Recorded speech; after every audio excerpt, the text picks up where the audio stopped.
Kitchen मेकओव्हरचा हा part दुसरा आहे। संध्याकाळचं जेवण मी पार्सल मागवलं होतं, कारण दिवसभर खूप काम करून मला खूप कंटाळा आला होता। म्हटलं आज बाहेरून पार्सल करूया।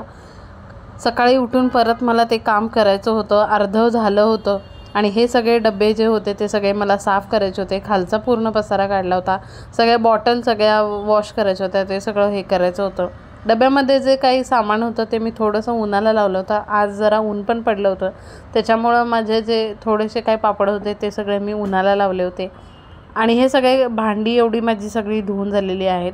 किचन काढलं तेव्हा असं वाटलं नव्हतं की एवढी सगळी भांडी असतील, तर खूप भांडी झाली होती। त्याच्यामध्ये एक पार्सल आलं होतं। लहानपणी असे हे बबल रॅप फोडायला खूप मजा यायची आणि आतासुद्धा येते आणि ह्या मुली पण एन्जॉय करतात। आज मेन म्हणजे एक काम केलं होतं की फ्रीजचा मेकओव्हर केला होता।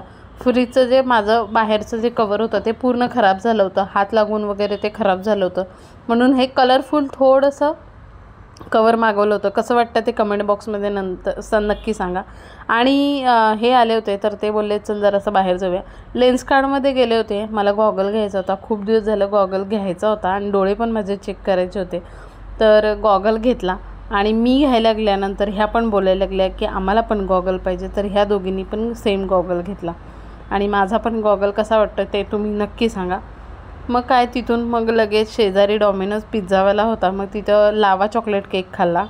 तेवढा खाण्यासाठी ह्या तिथं गेल्या होत्या आणि तो तेवढा खाल्ला।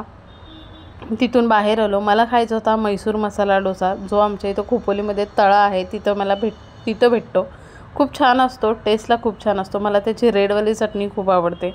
मग मी तो खाल्ला आणि आता एवढं सगळं झाल्यानंतर मग म्हटलं आईस्क्रीम तर व्हायलाच पाहिजे। मग मी फ्रूट सलाड विथ आईस्क्रीम घेतलं होतं आणि हे सगळं झाल्यानंतर हे बोलले आता झालं असेल तर आता चला घरी, खूप खर्च झाला।